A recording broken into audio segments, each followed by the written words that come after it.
Hey everyone, Grant here. This lesson is short and simple. There are two key ways to create quality content. Number one, you can write it yourself, or number two, you can hire someone else to write it for you. Let's look at the pros and cons of each approach so you can make that decision now. To save money, you can write the content yourself.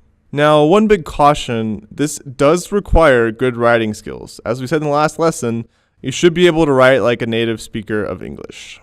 Now, here are the advantages. You get to know your niche and your target market. You save money. Those are the main advantages. Now, here are the disadvantages.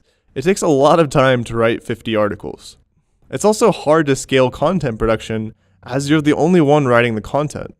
We'll show you how to write high-quality articles yourself in lesson 7 of this module, but just know the pros and cons of this approach.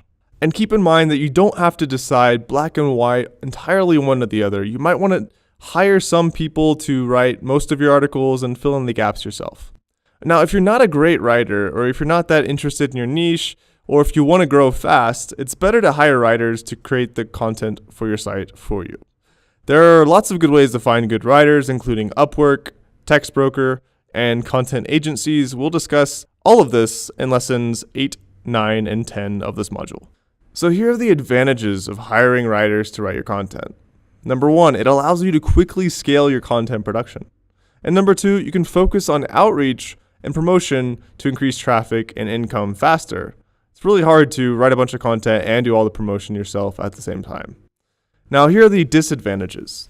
One thing you have to note about outsourcing your content is that it requires a good amount of capital investment, about $1,200 or so in the first 6 months for a new site. If not done right, it can also cost you a lot of money and be very counterproductive.